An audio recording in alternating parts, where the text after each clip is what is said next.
Ili uwe wa kwanza kupata taarifa zetu, basi usisahau kusubscribe na kushare.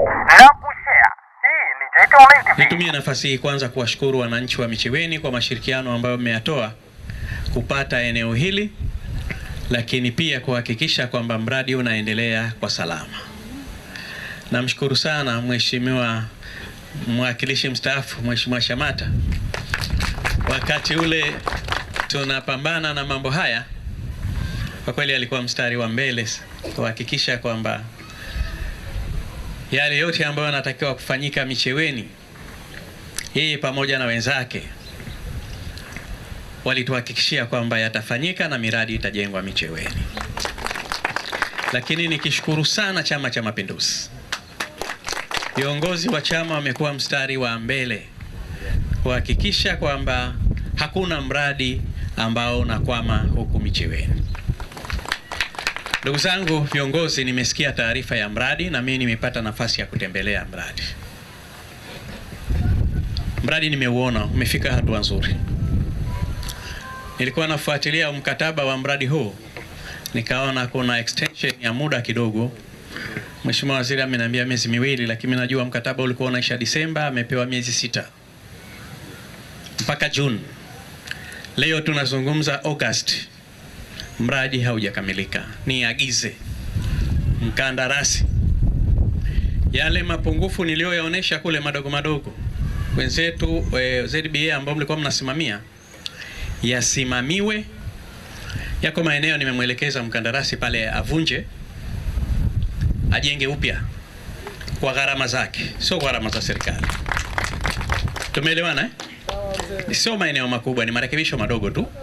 Na ameniahidi, bahati njema alijisalimisha kabla sijamwambia.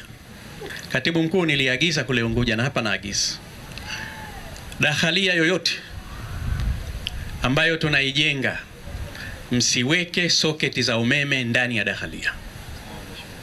Mimi ninachofahamu wanafunzi hawana simu, otherwise imebadilisha utaratibu, si ndivyo? Eneo la kupiga pasi najua ndio utasema wanapiga pasi wapi. Ekeni eneo maalum ambalo litasimamiwa na wasimamizi wa dakhalia, liwe ni eneo maalum la wanafunzi kupiga pasi, sio kwenye vyumba vyao. Tuangalie utaratibu wa dakhalia hii kukamilika. Wakati huo huo, Wizara ya Elimu naagiza tena, dakhalia hii wanakuja kukaa watoto wetu wa kike na wa kiume. Sawa eh? Eneo hili lote liko wazi. Simeliona hivi? Kweli tunakuja kuweka watoto wa kike hapa na wa kiume, halafu hapa pako wazi, barabara iko hapo. Sawa? Angalieni utaratibu wa kutafuta namna ya kuweka fence kwenye dakhalia hii. Tunaelewana?